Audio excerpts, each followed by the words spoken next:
Beyond the Booth. He's Terrence Newman, Mountain West insider, with just a robust bookshelf background. Terrence clearly I've read about 4 of these.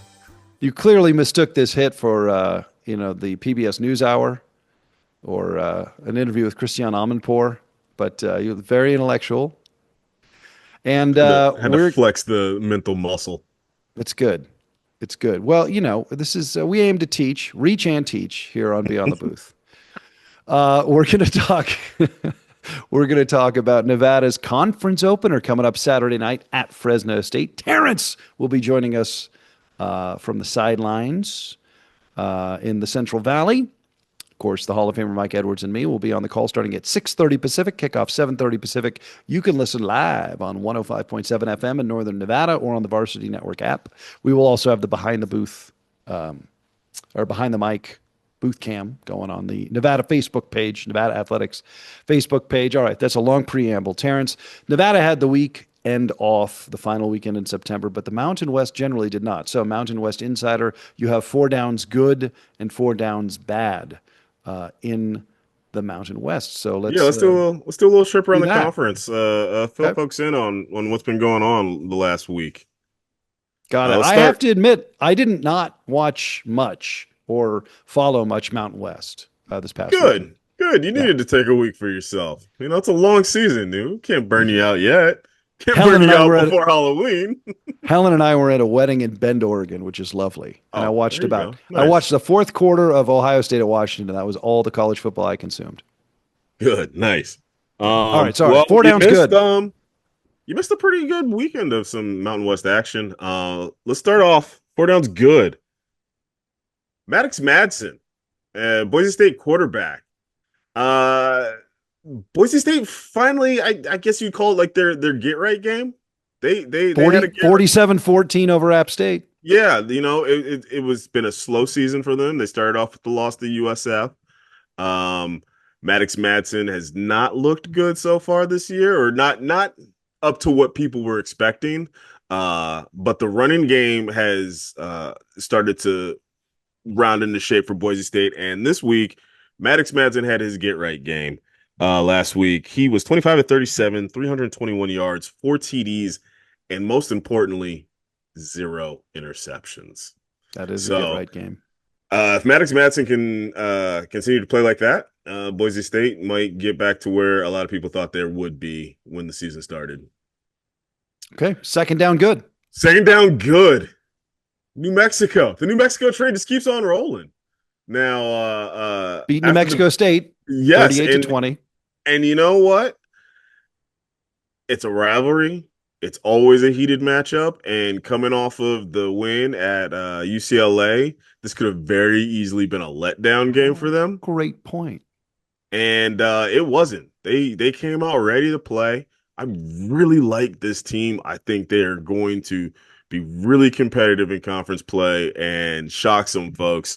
Got to give a shout out. Jack Lane, quarterback, 23 of 30, 303 yards, 4 TDs, 0 interceptions. And wide receiver Keegan Johnson, 7 receptions, 135 yards, 1 TD. They actually have, I'd say they have about 3 wide receivers that are really solid dudes. And they got a quarterback that's tough, that's going to hang in the pocket, and they got a pretty solid running game. I'm excited to see them going forward. Let's get into our third down good. My boy's back. Micah Alejado. Oh, yes.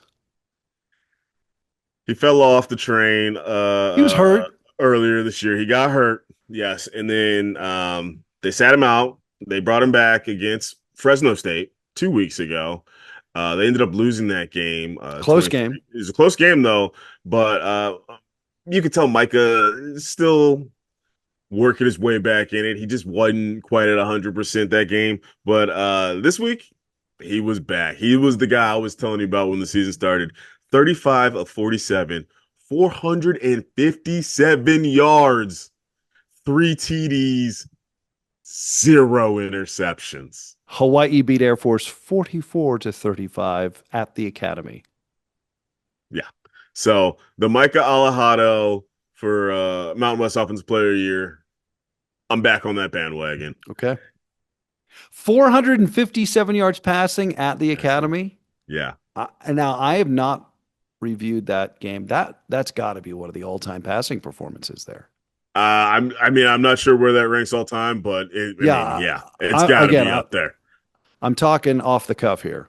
I Yeah. will review that. I'll come back to that. Fourth down, good. This is a little tongue in cheek. San Diego State is back. 6-3. The San Diego State that you and I have come to love is back. They beat NIU 6-3. Offense looked anemic. They couldn't pass the ball. They couldn't run the ball. But the defense, that looked like a San Diego State defense. Flying all over the place, getting to the quarterback, tackles for loss, the type of defense you expect at a San Diego State. Now, look, if they're going to want to be improved this year, they're going to have to get something out of the offense. They can't expect to win a lot of 6-3 games come conference play. But if You this don't think? defense, no, I do not think. But if this defense, though, if they continue to play like this, they're going to keep them in a lot of games. They're going to keep them in a lot of games. So yeah, it's good to see San Diego State back to the San Diego State we've come to love. And how do we putting up baseball scores? I know. How do we characterize San Diego State and Northern Illinois? Is that the past and future Mountain West Bowl? Yeah, ships passing in the night. Yeah, that's right. But honestly, though, I think it's also kind of a sign that NIU is going to come to this conference and be very competitive. They're not that game was in DeKalb. Yeah. Yeah. Yeah. Yeah. And they actually they have a pretty nice home environment there when they're not playing on a Tuesday night action game. But when they have a weekend crowd there, they get a pretty good weekend crowd at NIU. Yeah, it's an hour outside of Chicago, right? Hour east or hour west of Chicago. Yeah. Yeah, it's one of those places where it's very easy for the alumni to travel back, Yeah. Let's Okay, go. First down bad. 4 downs bad. Let's go first down. Utah State defense. Ooh, they give up what, 55 points? 55 points to Vanderbilt. Yeah. Now, this is not your grandfather's Vanderbilt. This is a good Vanderbilt team. They are ranked. Diego Pavia is their quarterback. We all love Diego Pavia. He is a gamer. He might rub a few people the wrong way, but you know what? He's got that dog in him. Diego Pavia is the Franklin Delano Roosevelt of college quarterbacks. Yes. But Utah State's defense, it was just kind of got pushed around there. Hey, it is an SEC opponent, so you got to give them that. But 321 yards passing, they gave up 222 yards rushing. Hard to win. Vanderbilt averaged 7.4 yards per carry. Hard to win when your opponent's doing that. That is just you can't. They're getting a first down every 2 plays. You can't compete like that. So as much as I do like this Utah State team, I do think there is a lot of improvement. I like what they're doing on offense. They're going to have to tighten that up as we get into conference play. Second down bad. San Jose State. Oh, so close. So close. In a 30-29 loss to and this has been to Stanford. A very disappointing season for them so far. They started the year with a lot of hype, and they led most of this game. They went into the fourth quarter with the lead. They went into halftime with the lead.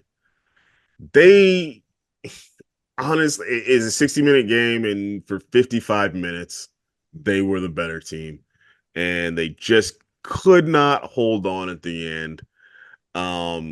You could just see, look, it was Stanford home game, so you really could see the faces of all 10 people in the crowd. And the half of them that were there for San Jose State were just the dejection on their face. I felt bad for them. But that's one of those games where if you win that game, it can kind of wipe away the slow start that you had. And look, that's not just a power. That's not just a Power Four matchup for San Jose State. That's the No, Bill that's Walsh that's Big Classic. Brother. That's Big Yeah, Brother right up the road. You yeah, want to beat Big Brother. And so yeah, that could have been a game that really could have set them on a positive path going into conference play. But I mean, a loss like that, it's like it's going they're going to need some leadership from some of their seniors and their coaches to get their mind right and get them headed back in the right direction as they try to right the ship going into conference play. Let's go third down bad. Air Force defense. We've yep, mentioned them before. Um, it's just not what you're used to seeing out of an Air Force defense. They um they're kind of getting pushed around. They gave up 535 total yards to Hawaii, but they gave up 78 yards rushing. Now, 70 yards rushing doesn't sound like a lot, but it's 70 yards rushing to Hawaii when you're already letting their quarterback throw for 457 yards. Um, yeah. that's just, not what you expect from an Air Force defense. And here's the thing that really blew my mind.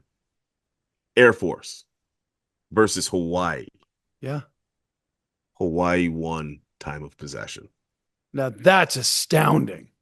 Isn't that mind-blowing? Blowing. So Air Force has looked improved from what they were last year. The offense looks a lot more like what we're used to seeing, but if they're gonna want to up their win total, the defense is gonna have to tighten up as we get into Yeah. conference play. They can't Um, stop anybody right now. you cannot stop anyone right now. And let's get into our fourth down bad Colorado State passing offense. Ram on in a 20-3 loss at home to Washington State. Now, this is a team that right up there with San Jose State. I would say Two most they're disappointing non-conference teams. so far. Yeah, mostly just the last 2 weeks. Um, so they actually benched Braden Fowler Nicolosi for this game. That's how bad he was playing. And he was, a guy that a lot of people thought could be all conference this year. And he was replaced with Jackson and Brousseau, who stepped in for 19 to 28, 188 yards, 0 TDs, 0 interceptions. That's just not going to get it done for Colorado State. Not in the air raid. Not. It's not what we expect from a Jay Norvell offense at all. The running game's pretty solid. The defense is pretty solid. They got some good athletes over there, but for some reason, the passing offense is just not clicked. And this isn't just a one game thing. I mean, they benched Braden Fowler for a reason. This is a pattern now. This passing offense has failed to get off the ground 4 games in a row. That is a Okay. concern. That is, again, Colorado State did not score a touchdown. Yeah. Hard to win when you don't score touchdowns. San Diego State can do it, I guess. Only San Diego State wins those baseball Yeah. games. So that's our four downs good, 4 downs bad in the Mountain West last week. Thanks for keeping an eye on the conference during our bye week, Terrence. Hey, I got nothing else to do. That's not true. We need to talk about your Emmy. I'll get the Miami. picture in here. Terrence Newman is part of the Emmy Award. What are we, 20 minutes into the podcast? I haven't even talked about your Emmy. When you get on the broadcast this Saturday, I will lead with that. Terrence Newman, cast member of Emmy Award winning The Pit, Yes. sent me a photograph of you with the crew, with the cast, holding the Emmy. You looked like MJ cradling the hardware. It was great. Thank you. I am a very, very, very small part of that production, but I have been for the last 2 seasons. The first season that it's already premiered and out there, and you already got renewed. The second season that we are currently filming, I am one of their. I'm putting the picture up right actors. there. I'm going to insert the picture right there. Okay. So yes, I am a paramedic on the show. You will occasionally from time to time see me bring in a patient or, push a body through the hospital, but it's an amazing show to work with on. It really is a great cast and crew. It's some early mornings, it's some long days, but it's a blast. I That's enjoy why it. we're taping so late because Yeah. you just had a long day on set. Good 11 and a half hours. Yeah. The Show average day business in is still work, Hollywood. folks. Yeah. It's a lot more blue collar than people think. Yeah. Yeah. Yeah. Where can folks watch The Pit? HBO Max. HBO Max. Oh, Yeah. you're Prestige Television. Of Yeah, course you yeah, are. we were Yeah. Prestige Television. You can find us on HBO Max, and Amazing. it won the Emmy for best TV drama, and our star Noah Wiley won the Emmy for best actor. So yeah, yeah, It's awesome. everybody's pretty excited on the at work the last week or so. You're bringing a lot of glamour now to this broadcast crew. Emmys. I mean, I don't have an Emmy. Mike Edwards doesn't have an Emmy. He was all conference, but he doesn't have an Emmy. He's in a Hall of Fame. He doesn't have an Emmy. I'd rather watch a Mountain West football game over a Hollywood award show any day. All right. And you know That's that's true. I do know that's true. Okay, Nevada opens Mountain West play against 4-1 Fresno State. The Dogs have won 4 straight. Uh, First year head coach Matt Entz.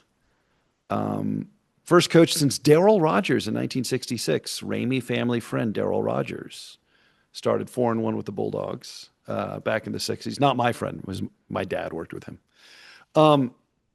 Fresno State has a quarterback named E.J. Warner, who is Son completing better than of Kurt, Kurt Warner. Yes.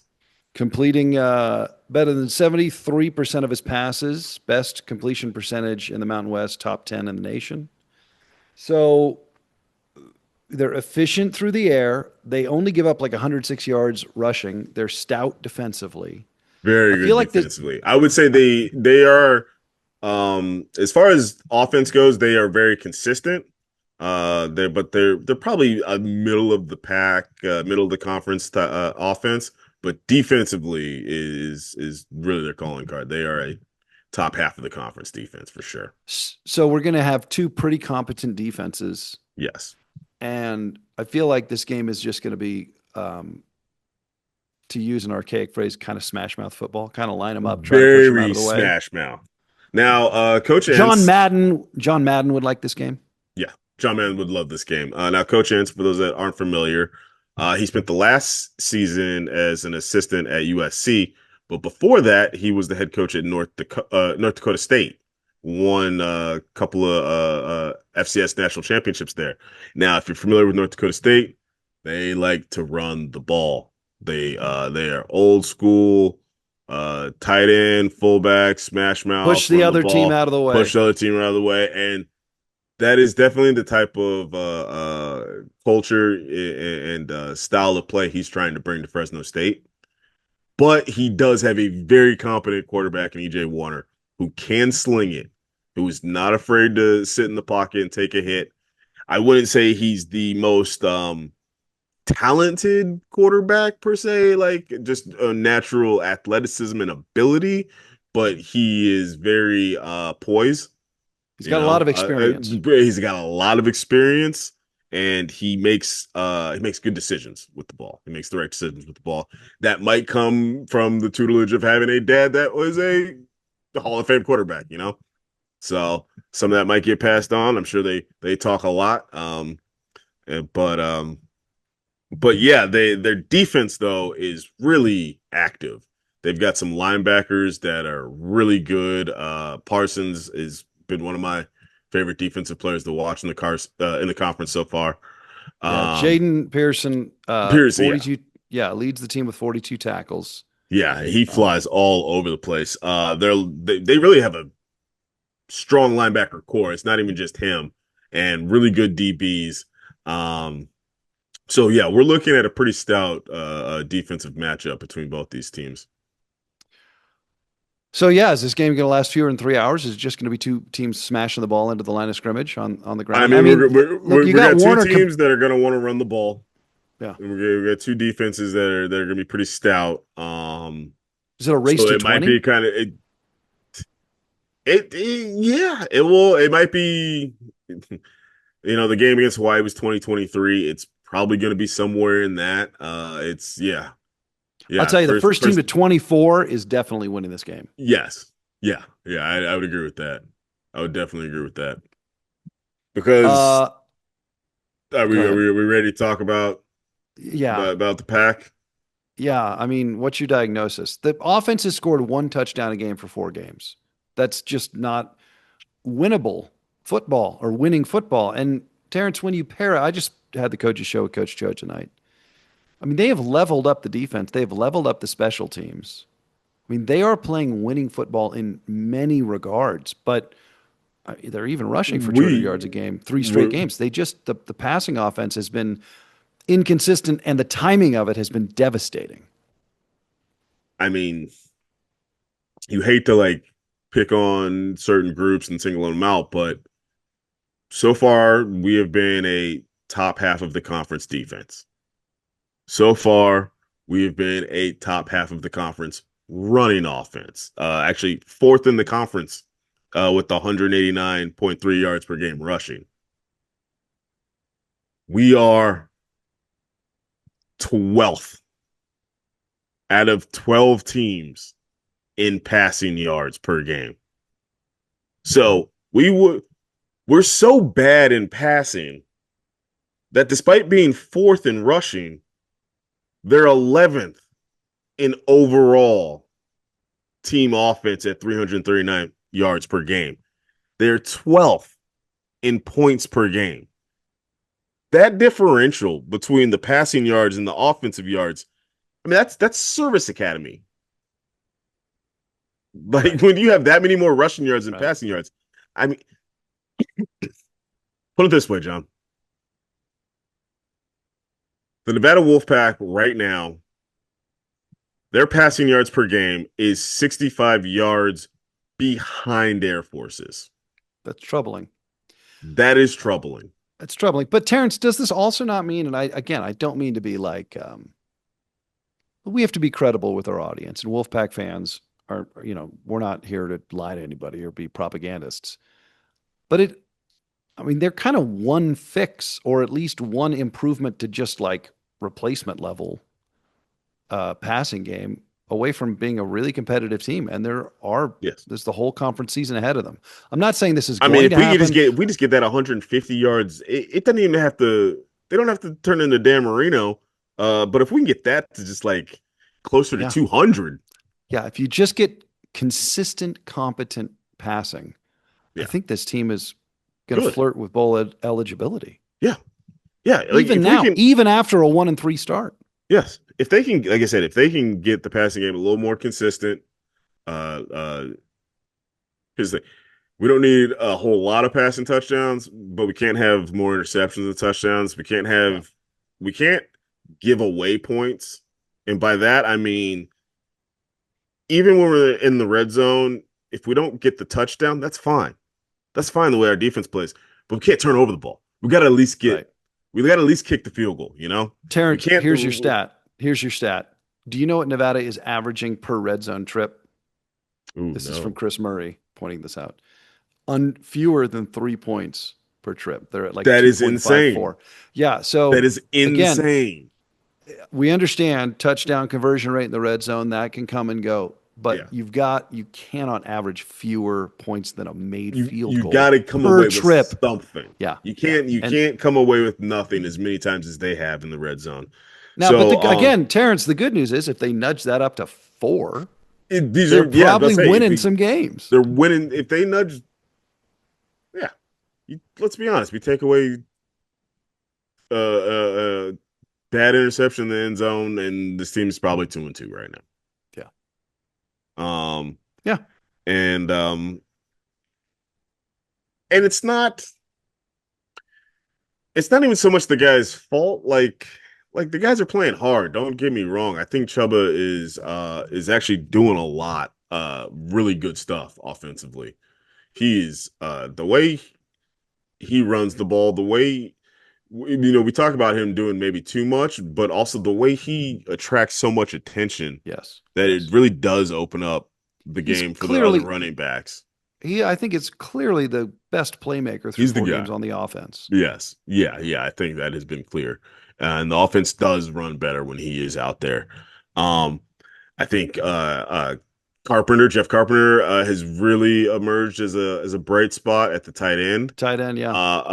I'd actually say he might be the best receiving weapon they have right now. Hmm. And that's the real problem. It's not nothing against Bellon and Brown. They're doing what they're supposed to do.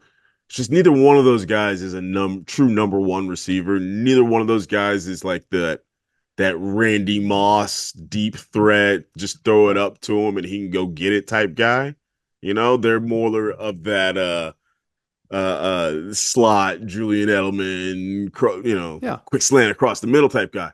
And and and that's good, but when you don't have that deep threat to The to outside guy. stretch to the defense to keep the safeties honest, that means that they can all collapse down on Carpenter and Bellon and the other receivers.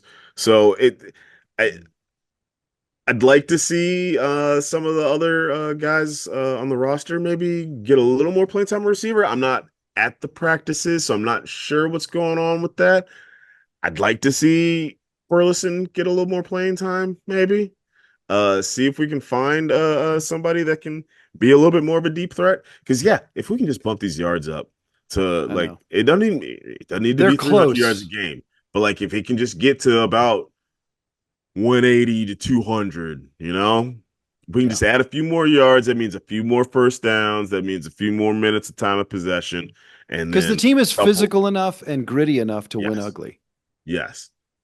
We're built to win ugly. Yeah. And you know what? And as bad as we've talked about the passing offense, I do have to give a shout out to the offensive line. Yeah. The offensive line has played great this year, and not And just in the run Union. game. They've done a great job in the pass game. They, you know, Chuba's Chuba's had time when he gets back there to pass. It's not like he's under duress. Especially the guys in that interior right there, Madrigal, Grabowski, like the guards, the center, and the two tackles have come along and progressed. It's a little bit of a jump going from FCS to FBS football, but they're making strides, and you can tell that unit has really started to solidify itself. Um, so yeah, I just think we can get a little bit more of that passing game, keep the running game consistent like it's been. There is a lot of room for this team to make some more strides and get a few more dubs. Okay. They're Last close. question. Last question. I agree they're close. If Nevada can somehow plant their flag and win this game, I think it totally changes the narrative of the season. And I think that does matter inside the locker room. As much as every Yes. coach wants to block out the noise and just say it's the chattering classes, you know, Terrence and me and Chris Murray and people on social media defining that narrative. If Nevada plants their flag and starts 1-0 in Mountain West play and wins on the road at Fresno State, I mean, it's a rivalry game.